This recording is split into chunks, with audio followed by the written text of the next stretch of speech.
Hi hello friends, welcome to பங்குச்சந்தை YouTube channel. இன்னைக்கு இந்த சேனலில் என்ன பார்க்க போகிறோம்னா, மார்க்கெட்டில் பார்த்தீங்கன்னா இன்னைக்கு டாடா மோட்டார்ஸை ஒரே அடியாக 5.73% வரைக்கும் அடிச்சிருக்காங்க. இதுக்கெல்லாம் என்ன காரணம்? இந்த ஸ்டாக்குக்கு சில அனலிஸ்ட் பார்த்தீங்கன்னா செல் ரேட்டு கொடுத்துருக்காங்க. அதனால இந்த ஸ்டாக்கை பார்த்தீங்கன்னா நம்ம இப்போதைக்கு விற்கலாமா இல்லை வாங்கலாமா, இப்போதைக்கு என்ன செய்யலாம், இந்த செய்திகள்லாம் பார்க்கறதுக்கு முன்னாடி எங்களுடைய வீடியோ உங்களுக்கு யூஸ்ஃபுல்லாக இருந்துச்சுன்னா லைக் பண்ணி சப்ஸ்கிரைப் பண்ணுங்கள். உங்களுடைய ஃப்ரெண்ட்ஸ் அண்ட் ரிலேட்டிவ்ஸ்க்கு ஷேர் பண்ணுங்கள், கமெண்ட் பண்ணுங்கள். இப்போ வாங்க வீடியோக்குள்ளே போகலாம். இன்னைக்கு டாடா மோட்டார்ஸ் பார்த்தீங்கன்னா இன்னைக்கு ஒரே நாளில் 5.73% வரைக்கும் கீழே இறக்கியிருக்காங்க. அதாவது இப்போ ட்ரேட் ஆகக்கூடிய ப்ரைஸ் பார்த்தீங்கன்னா 976.40 ட்ரேட் ஆகிட்டு இருக்கு. இந்த டாடா மோட்டார்ஸ் பங்கு பார்த்தீங்கன்னா உடனே விற்க சொல்கிறாங்க சில தரகு நிறுவனம். எதுக்காகலாம்? இந்த ஸ்டாக்கோட ப்ரைஸ் பார்த்தீங்கன்னா இப்போ இருக்க ப்ரைஸ்லேருந்து 20% வரைக்கும் விலை குறைய வாய்ப்பு இருக்குன்னு சில அனலிஸ்ட் எச்சரிக்கிறாங்க. டாடா மோட்டார்ஸ் பார்த்தீங்கன்னா நாட்டில் மிகப்பெரிய வாகன உற்பத்தி நிறுவனம் தான் டாடா மோட்டார்ஸ்.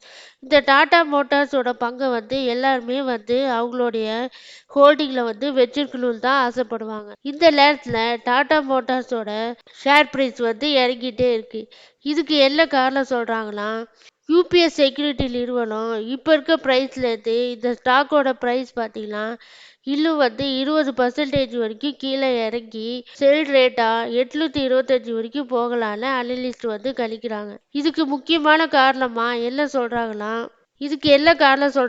டாடா மோட்டார்ஸ் நிறுவனத்தின் சொகுசு காரான ஜாகுவார் லேண்ட் ரோவர் மற்றும் உள்நாட்டு பயணிகள் வாகன பிரிவில் மார்ஜின் சறுக்கல் காரணமாக பங்கு விலை வீழ்ச்சி அடையலான்னு அனலிஸ்ட் கணிக்கிறாங்க. இந்த ஸ்டாக்குக்கு செல் ரேட்டா 20% வரைக்கும் குறைஞ்சி 825 வரைக்கும் போகலான்னு அனலிஸ்ட் கணிக்கிறாங்க. அதனால இப்போ என்ன செய்யலாம்னா, நம்மள மாதிரி ரீட்டைல் இன்வெஸ்டர் பார்த்தீங்கன்னா இந்த ஸ்டாக்ல உள்ள லாபத்தை மட்டும் வெளியே எடுத்துட்டு இன்வெஸ்ட்மெண்ட் அமௌண்ட்டை அப்படியே வச்சிருக்கலாம். இல்லைன்னா அப்படியே ஹோல்டிங்கில் வச்சுருந்தீங்கன்னா இல்லைன்னா ஆவரேஜ் பண்ணலாம். அந்த அளவுக்கு ஒர்த்தான ஸ்டாக்கு தான் இது. இந்த ஸ்டாக்குக்கு லாங் டேர்முக்கு நல்ல மல்டி பேக்கர் ரிட்டர்ன் கொடுக்கக்கூடிய ஒரு நிறுவனம். இந்த ஸ்டாக்லலாம் நம்ம அவசரப்பட்டு விற்க வேணாம்னு நான் நினைக்கிறேன். வாங்கணும்னு நினைக்கிறவங்க இப்போதைக்கு வாங்க வேணாம். இல்லை இந்த ஸ்டாக்கோட ப்ரைஸ் கீழே இறங்குறதுக்கு வாய்ப்பு இருக்குன்னு சொல்கிறாங்க.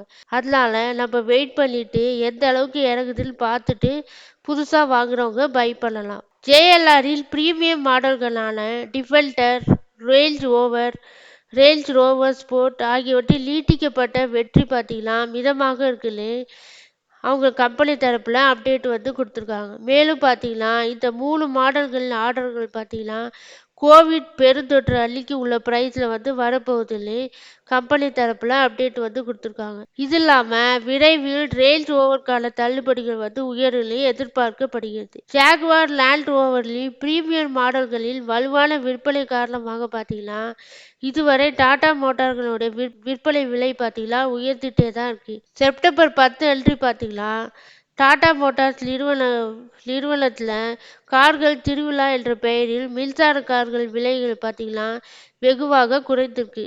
இந்த விலை குறைப்பு பண்டிகை கால விற்பனை அதிகரிக்கும்னு நிறுவனம் நம்புகிறது. மேலும் இந்த ஆஃபர்கள் பார்த்தீங்கன்னா அக்டோபர் 31 வரைக்கும் இருக்குன்னு கம்பெனி தரப்புல அப்டேட் கொடுத்துருக்காங்க. மின்சார கார்களுக்கான விலை தள்ளுபடி காரணமாக பார்த்தீங்கன்னா கார்களுடைய விற்பனை விலை உயர்னாலும் டாடா மோட்டார்ஸ் நிறுவனம் நம்புகிறது. இதன் காரணமாக பார்த்தீங்கன்னா கூடுதல் ஊக்கத்தொகையாக வாடிக்கையாளர் நாடு முழுவதும் உள்ள 5500 டாடா பவர் ஸ்டேஷன்களில் 6 மாதங்களுக்கு இலவச சார்ஜிங் செய்து கொள்ளலாம்னு தெரிவித்துள்ளது. இதன் மூலமாக வாடிக்கையாளர் பார்த்தீங்கன்னா வெளியூர் பயணம் செய்யும் போது எந்த விதமான செலவு இல்லாமல் போயிட்டு வரலான்னு கம்பெனி தரப்புல ஒரு அப்டேட் சொல்லியிருக்காங்க. இது இல்லாமல் மின்சார கார்கள் விற்பனை உயரத்துக்கு வாய்ப்பு இருக்கு. மின்சார கார்கள் மட்டும் இல்லாமல் பார்த்தீங்கன்னா இந்நிறுவனம் அதன் ஐசிஇ வாகனங்கள் மீது 2.05 லட்சம் ரூபாய் வரையிலான தள்ளுபடியை அறிவித்துள்ளது. இந்த நிலையில் பார்த்தீங்கன்னா டாடா மோட்டார்ஸோட பங்கு விலை பார்த்தீங்கன்னா இன்னைக்கு 1000 ரூபாய் கீழே ட்ரேட் ஆகிட்டு இருக்கு.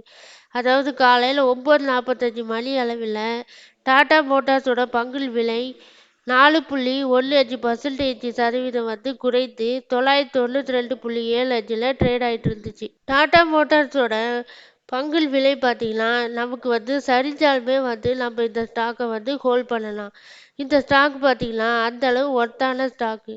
இவங்களுடைய மார்க்கெட் கேபிட்டல் 3,59,486 கோடி வந்து மார்க்கெட் கேபிட்டல் வந்து வச்சிருக்காங்க. இவங்களுடைய ஃபண்டமெண்டல் வந்து நல்லாவே இருக்கு. இந்த ஸ்டாக் பார்த்தீங்கன்னா கடந்த ஒரு வருஷத்துல 625ல் போன வருஷத்துல ட்ரேட் ஆயிட்டு இருந்துச்சு. இந்த வருஷத்துல பார்த்தீங்கன்னா 976ல் ட்ரேட் ஆயிட்டு இருக்கு. கம்பெனியோட கடனும் பார்த்தீங்கன்னா கணிசமா குறைச்சிட்டே வந்திருக்காங்க. பேலன்ஸ் ஷீட்ல இவங்களோட பாரோவிங்ஸ் பார்த்தீங்கன்னா மார்ச் 2022ல் 1,46,449 கோடிக்கு வந்து கடனை வச்சிருந்தாங்க. ஆனா மார்ச் 2024ல் 1,07,262 வந்து கடனை வந்து குறைச்சிருக்காங்க. இந்த விஷயம்லாம் நமக்கு வந்து ஒரு முக்கியமான விஷயம். இந்த ஸ்டாக்குலாம் அந்த அளவு வந்து ஃபண்டமெண்டலாக வந்து ஒரு நல்ல ஸ்டாக்கு. இவங்களுடைய கடனும் வந்து பார்த்திங்கன்னா குறைச்சிட்டே வராங்க.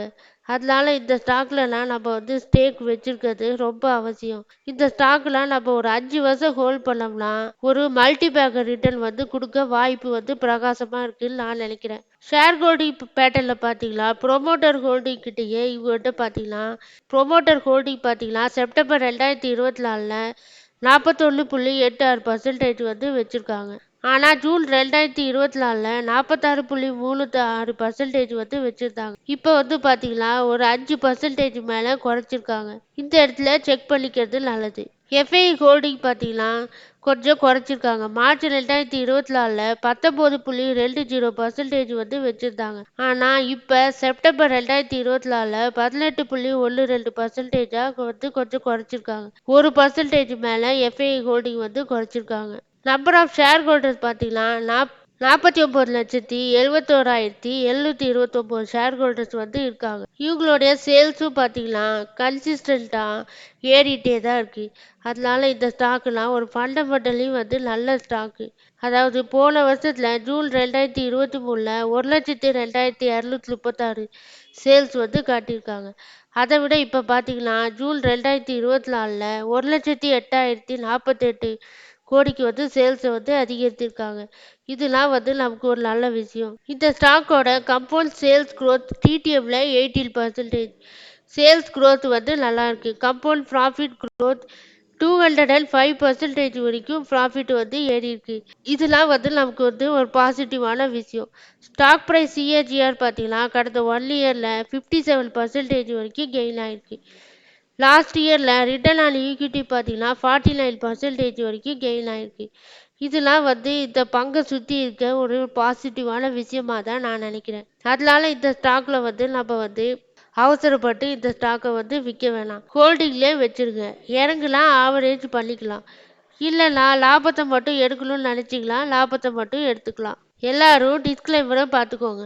இந்த வீடியோவில் சொல்லப்பட்ட செய்திகள் எல்லாமே வந்து ஒரு எஜுகேஷன் பர்பஸ்க்காக தான் நான் வந்து சொல்லியிருக்கேன்.